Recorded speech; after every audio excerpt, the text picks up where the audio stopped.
This is Melissa Dykes reporting for the Daily Sheeple. Last night was the final presidential debate, and it just goes to show that Hillary must be a psychopath, because who else could even show their face after the pile of disgusting behavior, corruption, and fraud that WikiLeaks has dumped about her in the past week. Hillary is always telling people to fact-check Trump. We have taken the homepage of my website, hillaryclinton.com, and we've turned it into a fact-checker. But when you fact-checked her, it isn't even hard to find the lies, just time-consuming because there are so many. Here are 5 she told just at last night's debate. Please note these are just the 5 that popped out. We are in no way saying she only told 5, just that we didn't want to sit here all day listening to her voice while we find them all.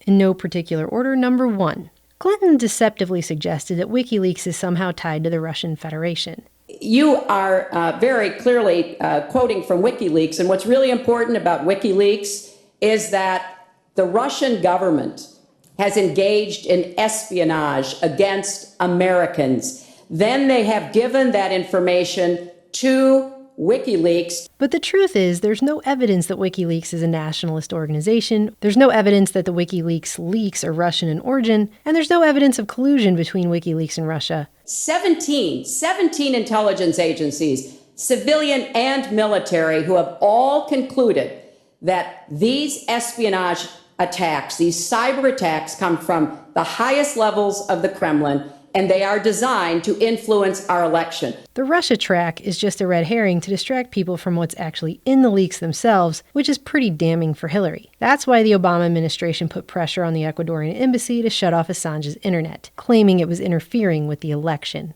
Number 2, Hillary claims she wants to make college tuition free. I want to make college debt-free, and for families making less than $125,000, you will not get a tuition bill from a public college or university if the plan that I worked on with Bernie Sanders is enacted. It's a strategy she's using to sucker in millennial Bernie voters, the same one she referred to as parental basement dwellers in audio leaked from a February fundraiser. Some are new to politics completely. They're children of the Great Recession, and they are living in their parents' basement. The truth is, Clinton's college plan alone, just the college plan, would require a federal budget of over $500 billion in a 10-year period to give out free college. This means taxpayers will be robbed of $500 billion of hard-earned money. I have said repeatedly throughout this campaign, I will not raise taxes. Read my lips. And suffer drastic inflation rates so that millennials can get college degrees that are mostly useless these days, considering the non-existent jobs our country no longer offers, thanks to Hillary's husband Bill, who signed in NAFTA and started shipping all our jobs overseas 2 decades ago. NAFTA will tear down trade barriers between our 3 nations and create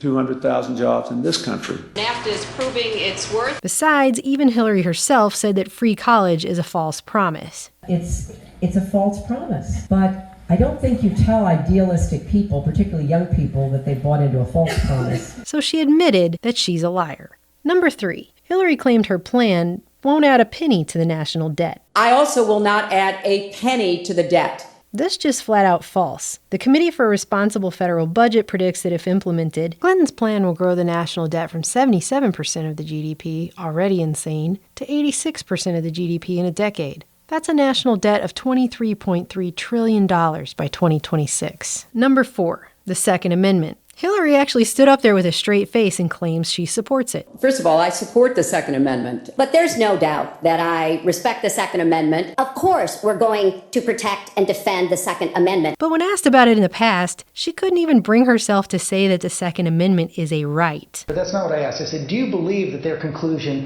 that an individual's right to bear arms is a constitutional right? If it is a constitutional right, then it, like every other constitutional right, is subject to reasonable regulations. If it is a constitutional right. She's also bragged about how she can't wait to pass gun control executive orders on the Second Amendment, bypassing Congress, as soon as she becomes president. We have to go for universal background checks, and we have to close those 2 loopholes. And I have said that if the Congress doesn't cooperate, I would use executive action. Number 5, the boy in the ambulance photo. Hillary brought it up as a way to support her immigration policy. I am not going to slam the door on women and children.